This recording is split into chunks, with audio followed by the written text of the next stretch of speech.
Hello everyone, welcome to exam board. हम लोग exam board के इस यूट्यूब चैनल पर एक सीरीज़ के तहत आगे बढ़ रहे हैं और उस सीरीज़ का नाम क्या है? Exam bytes. एग्ज़ाम बाइट्स के इस सीरीज़ में हम लोग छोटे छोटे टॉपिक को प्लस स्टैटिक जीके को हम लोग बहुत सारा डिस्कशन कर चुके हैं, यानी लगभग 14 वीडियो हम लोग कर चुके हैं। और आज उसी पड़ाव में हम लोग इस पड़ाव में पहुंच गए हैं कि हम लोग आज इसी वीडियो में प्राचीन भारत, मध्यकालीन भारत और आधुनिक भारत, ये तीनों जो है हम लोग करेंगे। एक सीरीज़ से हम लोग कर रहे हैं, कंटिन्यूसली हम लोग कर रहे हैं, ठीक है। तो आज का जो वीडियो है एग्ज़ाम बाइट्स के सीरीज़ में 15वां वीडियो रहने वाला है और आज का जो टॉपिक रहेगा कंप्लीट, हम प्राचीन भारत यानी कि एंशिएंट हिस्ट्री का वन लाइनर कंप्लीट प्राचीन हिस्ट्री का हम लोग करेंगे, डिस्कशन करेंगे। तो इसमें हो सकता है कि वीडियो लंबा हो जाए या फिर ज़्यादा वीडियो लंबा हो जाएगा तो इसको 1 या 2 पार्ट या 3 पार्ट में इसको डिवाइड कर देंगे। इस तरह से एंशिएंट हिस्ट्री, मिडाइवल हिस्ट्री और मॉडर्न हिस्ट्री तीनों को करेंगे और उसके बाद फिर से हम लोग स्टैटिक जीके की ओर चलेंगे। ये जितने भी चीज़ करवा रहे हैं गाइज, ये आने वाला जो भी एग्ज़ाम है आपका, स्टेट लेवल का एग्ज़ाम या फिर बीपीएससी का एग्ज़ाम हो, एसआई का एग्ज़ाम हो, ठीक है, उसके लिए रामबाण के रूप में काम करेगा, ठीक है। तो बिना देर किए पहले शुरू करते हैं। इतिहास का पिता किसे कहा जाता है? इतिहास का पिता किसे कहा जाता है? तो हेरोडोटस को कहा जाता है। हेरोडोटस को कहा जाता है। आपको ये बात ध्यान रखना है, इतिहास के पिता किसे कहा जाता है? तो हेरोडोटस को कहा जाता है। हेरोडोटस कहाँ के निवासी थे? हेरोडोटस कहाँ के निवासी थे? तो यूनान के निवासी थे ये, ठीक है। पहिया और कृषि का आविष्कार कब, किस समय काल में हुआ था? तो नवपाषाण काल में हुआ था। कब हुआ था? नवपाषाण काल। पाषाण मतलब पत्थर, नया मतलब नया, यानी कि पाषाण का जो नव काल था उस समय में हुआ था, नवपाषाण काल में, ठीक है। तो 3 पाषाण काल है, ठीक है। तो आपको याद रखना है कि पहिया और कृषि का आविष्कार नवपाषाण काल में हुआ था। आग का आविष्कार तथा होमो सेपियंस ज्ञानी मानव का उदय किस काल में हुआ था? तो पूरा पाषाण में हुआ था, पूरा पाषाण काल में हुआ था। आग का आविष्कार तथा होमो सेपियंस यानी ज्ञानी, जिसमें थोड़ा सा बुद्धि का विकास हुआ था, तो कब हुआ था? पूरा पाषाण काल में हुआ था। पशुपालन का प्रारंभ किस काल से हुआ है? पशुपालन तो मध्य पाषाण काल से। कब से हुआ है? तो मध्य पाषाण काल। देखिए पाषाण काल 3 है, मोटा मोटी समझिए 3 है। एक तो है पूरा पाषाण जो सबसे पुराना, पूरा मतलब पुराना, पाषाण मतलब पत्थर, यानी कि पत्थरों का सबसे पुराना, यानी कि जिस समय आदि मानव रहते थे तो पत्थरों का बहुत यात रूप में प्रयोग में लाते थे। सब चीज़ पत्थर से, जैसे छेनी, हथौड़ी या फिर शिकार करना तो पत्थर से इंस्ट्रूमेंट बनाना, तो पूरा पाषाण काल। फिर उसके बाद समय काल आगे बढ़ा तो मध्य पाषाण आया और फिर उसी पत्थर को बहुत अच्छे से तराश करके बहुत अच्छा चीज़ बनाने लगे तो नवपाषाण काल कहलाने लगा, ठीक है। तो यहाँ पर पशुपालन का प्रारंभ के बारे में बोल रहा है कि पशुपालन का प्रारंभ कब से किया गया? तो मध्य पाषाण काल से किया गया। भीमबेटका है। भीमबेटका क्या है? भीमबेटका एक पुरातात्विक स्थल है और वहाँ पर एक गुफा भी है जहाँ पर कि जो भी लोग पहले रहते थे आदि मानव, वो वहाँ पर बहुत अच्छा चित्रकारी, जैसे कि तीर धनुष लिए आदमी, घुड़सवारी करते हुए एक आदमी, हिरण का, ये सब जो है पत्थर से वो लोग बनाए हैं, ठीक है। तो आपको याद रखना है भीमबेटका क्या है? तो एक पुरातात्विक स्थल है। भीमबेटका प्रसिद्ध है, किस लिए प्रसिद्ध है? तो जो मैं पहले बताया, भीमबेटका के गुफा में शैल चित्रों के लिए ये प्रसिद्ध है। शैल चित्र मतलब कि वहाँ पर बनाया गया है, पत्थरों से काट काट के बनाया गया है, ठीक है। बहुत बहुत पुराने समय से है, जिसमें आदि मानव को पूरी तरह से ज्ञान नहीं हो पाया था, उस समय से है। तो समझिए कि हमारे लिए एक धरोहर के रूप में है, ठीक है। तो भीमबेटका प्रसिद्ध किस लिए है? गुफा, शैल चित्रों के लिए। भीमबेटका है, कहाँ पर है भीमबेटका? तो रायसेन जिला मध्य प्रदेश में पड़ता है, ठीक है। मध्य प्रदेश में, एमपी में रायसेन जिला में भीमबेटका है। पहाड़ है तो उस पहाड़ पर ही भीमबेटका का गुफा है, ठीक है। विश्व का सबसे प्राचीन और प्रथम अभिलेख, विश्व का सबसे प्राचीन या तथा प्रथम अभिलेख भी इसको कह सकते हैं। तो ये कहाँ है? तो बोगाज कोई अभिलेख इसका नाम है अभिलेख का, और ये पड़ता कहाँ है? तो मध्य एशिया में, मध्य एशिया नहीं, एशिया माइनर में। एशिया माइनर किसको कहते हैं? ये टर्की को कहते हैं, आज के समय में तुर्की है, ठीक है। तो मध्य एशिया, और मध्य एशिया का एक पार्ट था तुर्की, ठीक है। तो याद रखिएगा एशिया माइनर में है। आदि मानव ने सर्वप्रथम सीखा तो क्या सीखा? आग जलाना। आदि मानव ने सर्वप्रथम सीखा आग जलाना, ठीक है। मानव ने सर्वप्रथम प्रयोग किया तो कौन सा धातु को? तो तांबा को। तांबा का सबसे पहले प्रयोग में लाना स्टार्ट किया, ठीक है। सबसे पहले कौन से जानवर को पालतू बनाया गया? तो कुत्ता को। ठीक है, सबसे पहले आदि मानव कौन से जंतु को या फिर कौन सा जानवर को पालतू बनाया? तो कुत्ता को। सिंधु घाटी सभ्यता का काल क्या है, समय काल क्या है? ये आपको एकदम याद रखना है। 2500 से लेकर के 1750 ईसा पूर्व। ठीक है, ये घटते आएगा, ईसा पूर्व है, मतलब कि ज़्यादा से कम होते आएगा, ज़्यादा से कम होते आएगा। ठीक है, फिर जब जीरो हो जाएगा, जीरो ईयर, तो फिर 1 ईयर, 2 ईयर, फिर 1500 ईयर, फिर 2000 ईयर, फिर 2024 अभी तक आएगा। ठीक है, जब तक ईसा पूर्व है तो घटते आएगा ये। तो सिंधु घाटी सभ्यता का समय काल क्या रहा था? तो 2500 से 1750 ईसा पूर्व।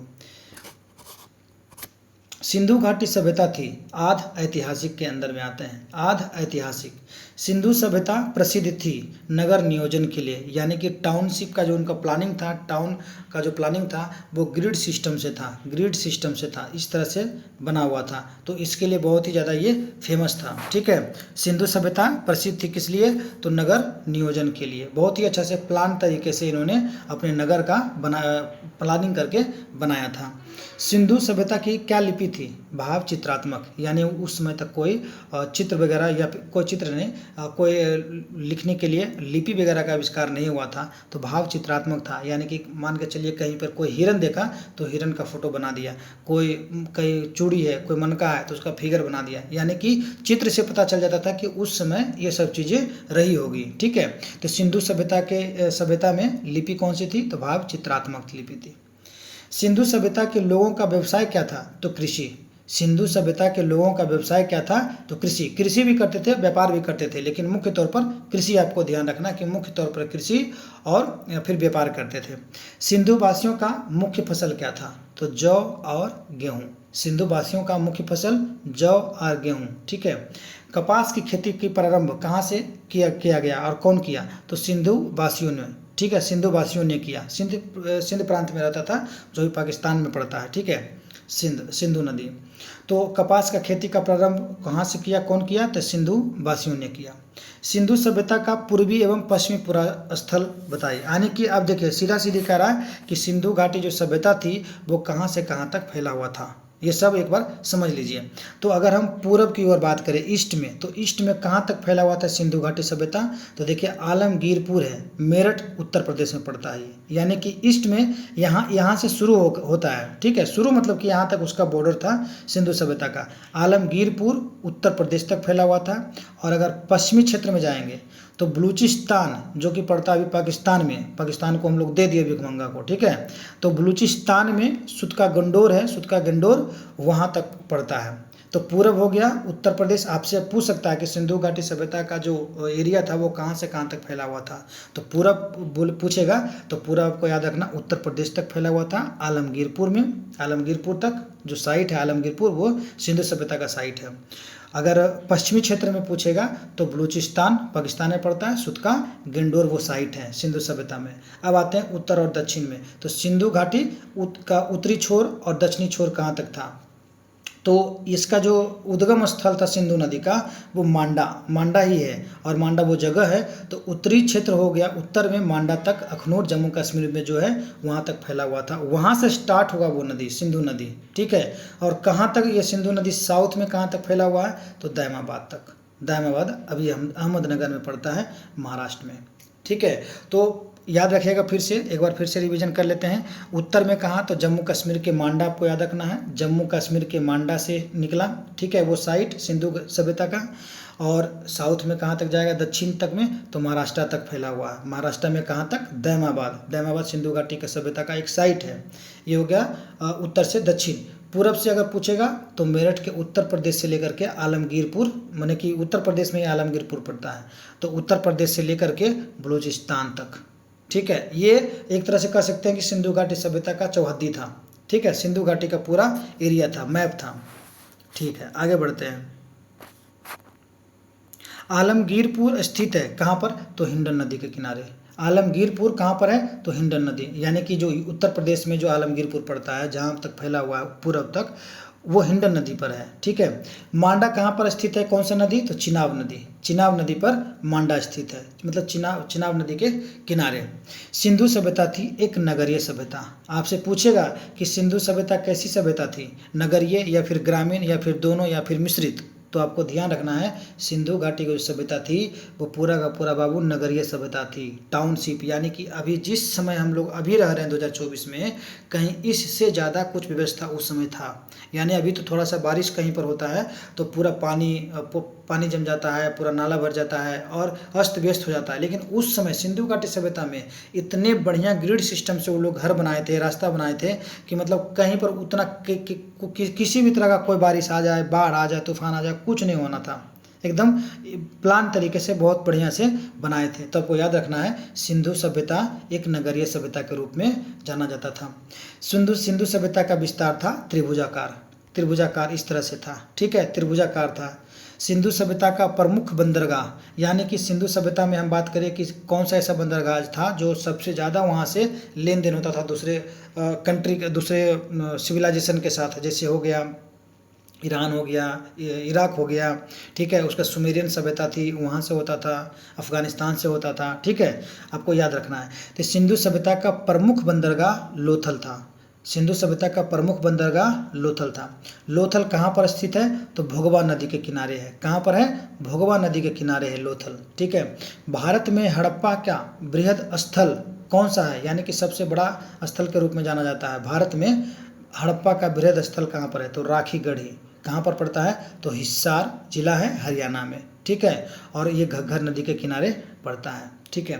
सिंधुवासी पूजा करते थे, किस चीज़ का पूजा करते थे सिंधुवासी लोग, तो पशुपति, यानी पशुपति मतलब शिव जी का, पशुपति शिव जी का पूजा अर्चना करते थे। सोचिए कि सिंधु घाटी सभ्यता से लेकर के आज तक जो है पूजा हम लोग पशुपति शिव जी का पूजा कर रहे हैं। मतलब कि अगर हिंदुज़म के बारे में बहुत सारा एग्जाम में बहुत पूछता भी है, और पूछा भी है, खास करके रेलवे वगैरह में बहुत बार पूछा है कि इस धरती पर, इस पूरे ग्लोब पर सबसे ओल्डेस्ट धर्म कौन सा है, तो सनातन धर्म है। ठीक है, हिंदू तो एक नाम दिया गया हिंदू धर्म। ठीक है, ईरानी लोग अफगानिस्तानी लोग कोई सिंधु नदी के किनारे रहते थे तो सिंधु से हिंदू कन्वर्ट, मतलब कि उसका नाम बस चेंज कर दिया है, सिंधु से हिंदू हो गया, लेकिन ओरिजिनल जो धर्म का नाम है वो है सनातन। तो सनातन धर्म इस धरती पर का सबसे पुराना धर्म है। तो यहाँ पर बात है सिंधुवासी पूजा करते थे किस भगवान का, तो पशुपति शिव जी का, पशुपति का। ठीक है।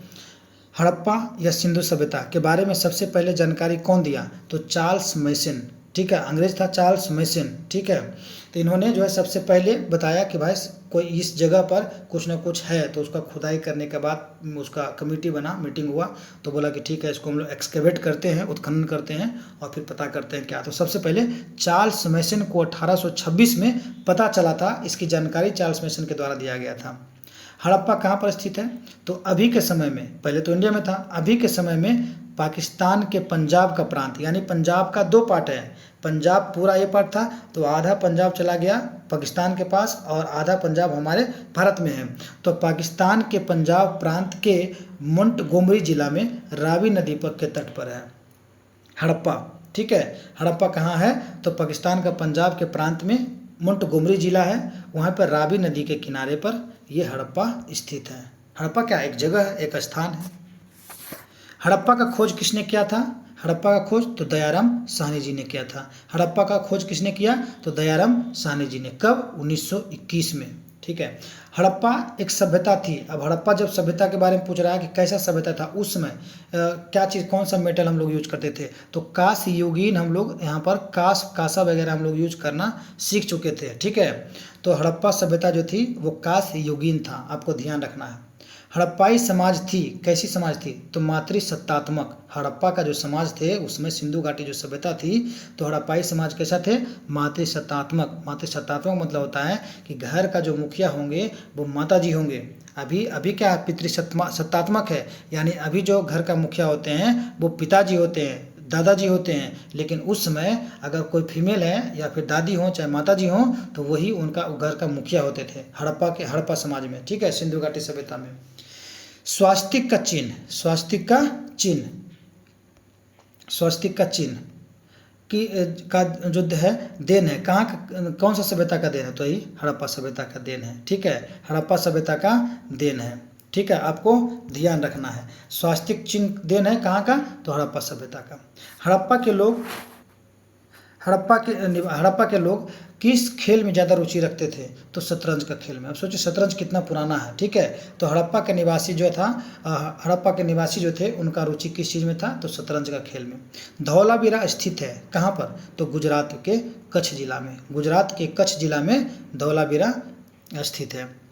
R37 कब्रिस्तान मिला, R37 कब्रिस्तान मिला कहाँ पर, तो हड़प्पा से मिला। कहाँ से मिला, तो हड़प्पा से मिला। आपको ध्यान रखना है इतना।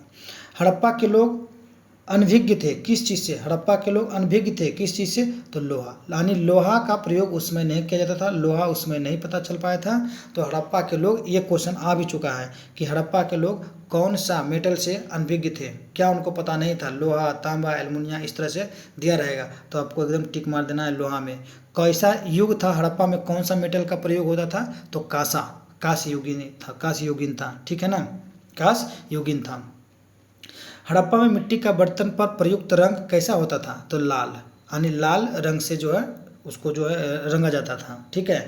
और कोई ऐसा अगर कोई मिट्टी का खिलौना है, मिट्टी का बर्तन है, उसको कच्चा मिट्टी बर्तन या फिर खिलौना है, तो उसको जब आग में पका दिया जाता था तो उसको टेराकोटा कहा जाता था। आपको याद रखना है, ठीक है। ये भी एक क्वेश्चन आ चुका है कि अगर कोई खिलौना है और उसको आग में पकाया जाता था तो पका देने के बाद उसको क्या कहते थे, तो टेराकोटा कहा जाता था।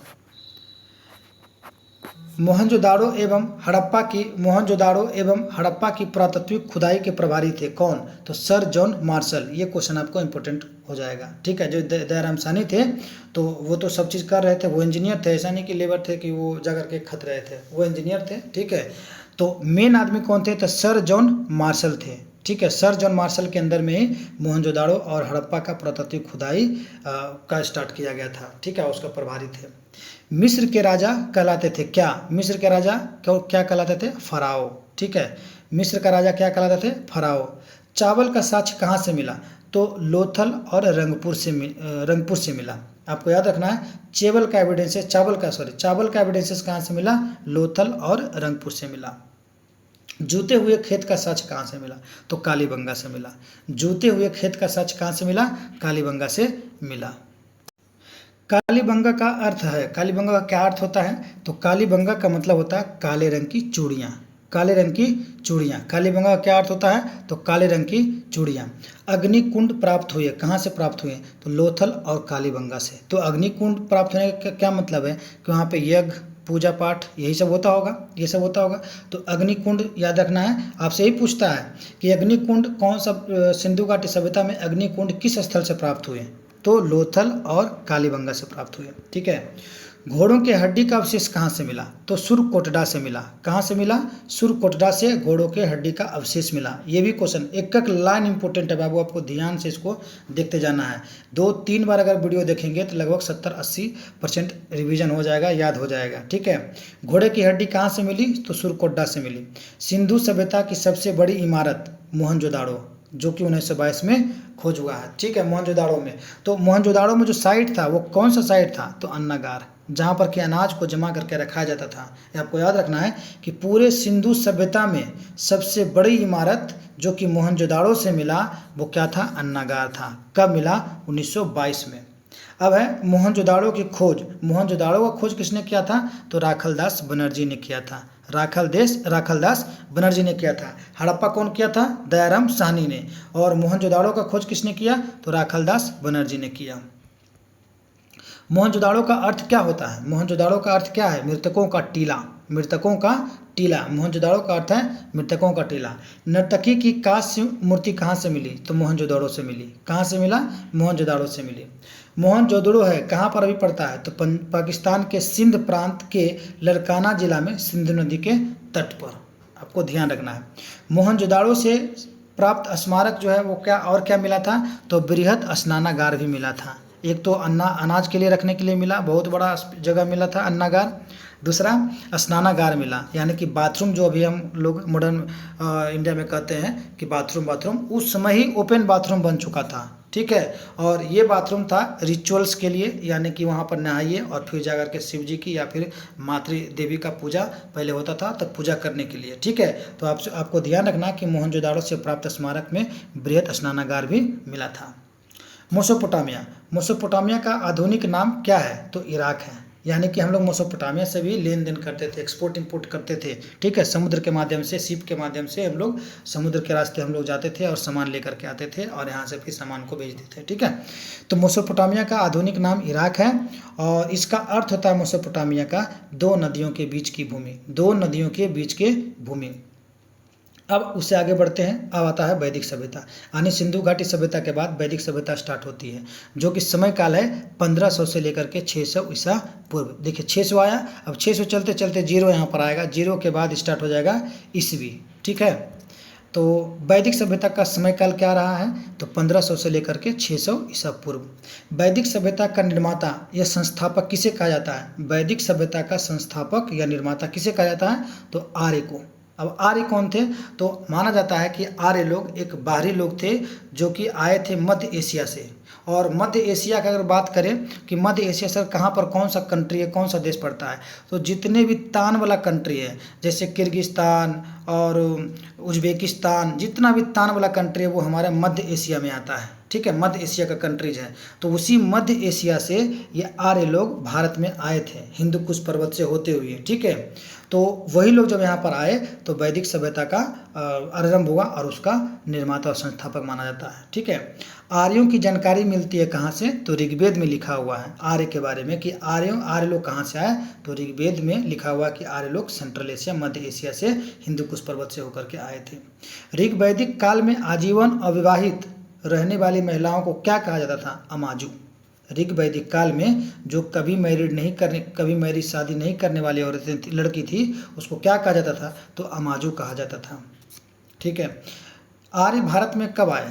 तो आर्य 1500 ईसा पूर्व से पहले, कुछ पहले आए थे, 1500 ईसा पूर्व से कुछ पहले आए थे, आपको ध्यान रखना। तो 1500 आप ईसा पूर्व आप मोटा मोटी बोल सकते हैं, ठीक है। आर्य भारत कब आए? तो 1500 ईसा पूर्व से पहले आए। आर्य पहले बसे कहाँ पर?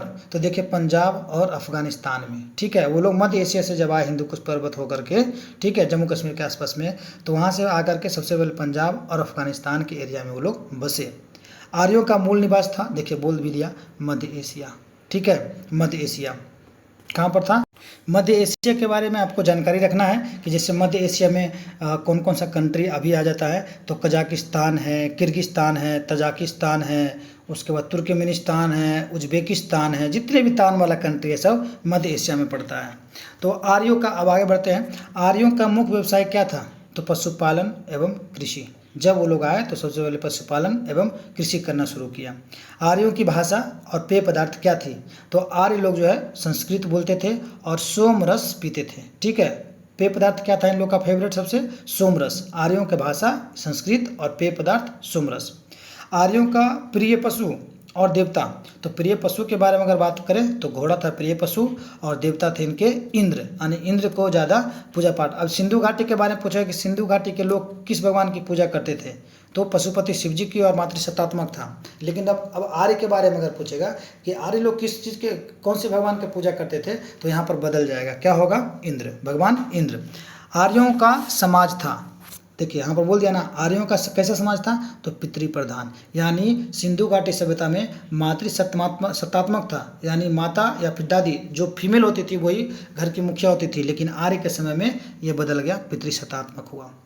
वेदों व वेदांगों की संख्या कितनी है? तो वेद है 4 और वेदांग है 6। सबसे प्राचीन वेद कौन सा है? ऋग्वेद, जिसमें सूक्त 1028 है। सूक्त का मतलब कि उसमें जो पैराग्राफ लिखा हुआ, जितना मंत्र है या फिर कोई भी चीज़ रिचुअल्स वगैरह या कुछ लिखा है, तो उसको लगभग 1028 सूक्त उसको हम लोग कह सकते हैं। 1028 सूक्त है ऋग्वेद में। सबसे प्राचीन वेद ऋग्वेद। सूक्त कितना है? 1028। ऋग्वेद के संकलनकर्ता कौन है? कृष्ण द्वैपायन वेद व्यास। अगर आपसे कोई एक क्वेश्चन पूछे कि बताइए वेद किसने लिखा, तो आप क्या बताएंगे? कृष्ण द्वैपायन वेद व्यास कहेंगे? नहीं, वेद जो है कहा जाता है, माना जाता है कि वेद किसी ने नहीं लिखा। वेद का ज्ञान इनको वेद का ज्ञान जो है मिला, मतलब कि कहा जाता है कि ब्रह्मा जी वेद का ज्ञान देते थे और वही परंपरा, गुरु शिष्य वाला परंपरा बहुत समय तक चलते रहा। तो उसमें तो कॉपी किताब कंप्यूटर लैपटॉप कुछ भी नहीं था, लिखने के लिए कॉपी भी नहीं था, कुछ भी नहीं था लिखने के लिए, बस सुन सुना करके कि हम आपको जो बता रहे हैं फिर आने वाला जनरेशन को हम जिसको सुना रहे हैं वो सुनाएगा, फिर आने वाला जनरेशन जिसको वो लास्ट सेकंड सुनाया फिर थर्ड को सुनाएगा। इस तरह से सुनते सुनाते चलते आ रहा था। तो इसमें होता था कि मैं लगभग 100% बोल रहा हूँ, तो हो सकता है कि आप उसको 80% रिटेन कर पाए, रख पाए, 20% भूल जाए। तो ऐसा ही चलता रहा, लेकिन बाद में लगा कि नहीं, जो भी चीज़ें हैं उसको संकलित किया जाए। तो ये जो कृष्णद्वैपायन वेद व्यास थे, ये वेद को संकलित किए थे, आपको याद रखना है। तो ऋग्वेद के संकलन करता कृष्णद्वैपायन वेद व्यास हैं। ऋग्वेद ऋचाओं को पढ़ने वाले ऋषि को क्या कहते हैं? तो होत्री कहते हैं, होत्री।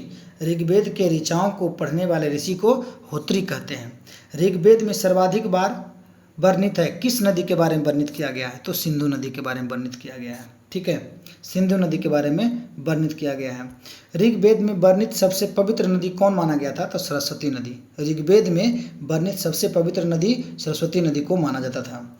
ऋग्वेद में गंगा और जमुना का उल्लेख कितने बार किया गया? तो ऋग्वेद में गंगा का 1 बार और जमुना का 3 बार उल्लेख किया गया है। ऋग्वेद में वर्णित प्रमुख देवता कौन है? तो इंद्र, जिन्हें पुरंदर भी कहा जाता है। ऋग्वेद में वर्णित प्रमुख देवता इंद्र हैं, पुरंदर जिनको कहा जाता है। गायत्री मंत्र है ऋग्वेद के 3 मंडल में। ये जितने भी मैं आपको बाबू वन लाइनर बता रहा हूँ, सब का सब इम्पोर्टेंट है, आपको एक एक लाइन को बढ़िया से देख करके रखना है। ठीक है, तो गायत्री मंत्र कहाँ से लिया गया है? तो ऋग्वेद के 3 मंडल से लिया गया है। गायत्री मंत्र के रचनाकार कौन है? कौन रचना इसका किए हैं? तो विश्वामित्र रचना किए हैं। ठीक है, गायत्री मंत्र का। चलिए आगे देखते हैं। गायत्री मंत्र समर्पित है सूर्य देवता के सावित्री को। गायत्री मंत्र समर्पित है सूर्य देवता के सावित्री को। ठीक है, 10 राज्य युद्ध यानी कि 10 राजाओं का युद्ध का उल्लेख मिलता है कहाँ से? तो ऋग्वेद के 7वें मंडल से। ऋग्वेद के 7वें मंडल से 10 राज्य युद्ध लड़ा गया।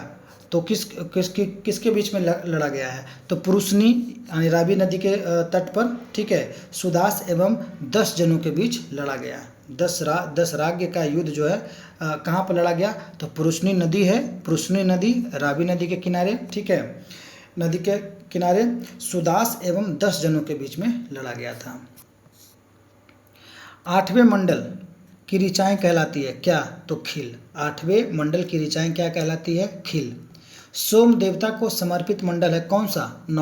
नौवा मंडल में आप देखेंगे सोम देवता के बारे में पूरा डिटेल्स लिखा हुआ है। ठीक है, ऋग्वेद में सबसे बाद का निर्मित मंडल कौन सा है? माने कि सबसे बाद में उस मंडल को बनाया गया। मंडल मतलब चैप्टर, आप उसको समझ सकते हैं, जान सकते हैं। तो 10वां चैप्टर या फिर 10वां मंडल। ऋग्वेद के मूल लिपि क्या थी? तो ब्राह्मी लिपि। ऋग्वेद में ब्राह्मी लिपि का प्रचलन था। वैदिक काल में किस जानवर को अघन्या न मारे जाने के योग्य माना जाता था? तो गाय को। यानी बाबू वैदिक काल में गाय को मारना किसी भी तरह के जितने भी अपराध होते थे सबसे बड़ा अपराध माना जाता था। और अगर गलती से कोई गाय को मार दिया तो उसका जो सीधे सजा होता था, मौत का सजा होता था। कोई भी आदमी गाय को मार दिया तब। लेकिन आज के समय में देखिए कितना लेवल हम लोग का समाज का गिर गया कि जानवर को मार करके हम लोग खाते हैं। ठीक है, उत्तर वैदिक काल के संबंध में जानकारी मिलती है। उत्तर वैदिक काल के संबंध में जानकारी मिलती है सामवेद, यजुर्वेद और अथर्ववेद से। गोत्र शब्द की उत्पत्ति उत्तर वैदिक काल में हुई। गोत्र शब्द की, अब देखो गोत्र शब्द, ठीक है, गोत्र शब्द की उत्पत्ति कब से हुई? तो उत्तर वैदिक काल से। ठीक है, एक था वैदिक काल, फिर उत्तर वैदिक काल, इस तरह से है, तब को इसको ध्यान रखना है। उत्तर वैदिक काल के प्रमुख देवता कौन है? तो प्रजापति। उत्तर वैदिक काल के प्रमुख देवता प्रजापति को कहा जाता था। उत्तर वैदिक कालीन समाज 4 वर्णों में विभक्त था। यानी कि देखो बाबू, सिंधु घाटी सभ्यता के समय तक किसी भी तरह का समाज में कोई भी बंटवारा नहीं था। सिंधु घाटी सभ्यता तक, यानी सिंधु घाटी सभ्यता में 2 ही आप कह सकते वर्ण था। वर्ण नहीं, 2 तरह के लोग उसमें रहते थे। एक व्यापारी वर्ग के लोग, एक श्रमिक वर्ग के लोग। ठीक है ना। व्यापारी वर्ग के लोग ऊपर जो किला होता है तो किला के ऊपर वो रहते थे, और जो श्रमिक वर्ग के लोग हैं वो उस किला के नीचे रहते थे। तो जो किला ऊपर में होता था जिनका घर, उसको सिटाडेल कहते थे, ठीक है। बस यही दो चीज़ था। यानी सिंधु घाटी सभ्यता में सीधा सीधी जानिए कि कोई जाति पाति कोई वर्ण व्यवस्था नहीं थी। लेकिन वैदिक काल में, वैदिक काल के बाद जब उत्तर वैदिक काल आया तो इस समय अब वर्णों को लाया गया। वर्ण यानी कि जितने भी लोग थे सबको समाज को बांटने का काम यहीं से शुरू हो गया। अब इसी में बना ब्राह्मण, क्षत्रिय, वैश्य और शूद्र। यहाँ से बस एक मनगढ़ंत कहानी बनाया गया, ठीक है। तो आज गाइज इतना ही रखते हैं, ठीक है। नेक्स्ट वीडियो में कल हम लोग देखेंगे, इसको लगभग 2 से 3 वीडियो में इसको हम लोग कंप्लीट कर देंगे, ठीक है। तो तब तक जो है आप लोग देखते रहिए, और वीडियो कैसा लग रहा है वो आप कमेंट जरूर करिएगा, लाइक शेयर सब्सक्राइब दोस्तों से ज़रूर करवाइएगा। और जो आप लोग टॉपिक बोले हैं MOUs का, उस पर काम चल रहा है, उसको बहुत जल्दी आपको मिल जाएगा, ठीक है। और करंट अफेयर्स के लिए भी जो है हम लोग वीकली करंट अफेयर पर काम कर रहे हैं। आने वीक में संडे को, मतलब 4 संडे है तो 4 संडे को आपको पूरे 1 महीना का हर एक संडे को मिल जाएगा करंट अफेयर। तो आज इतना ही guys, thank you so much.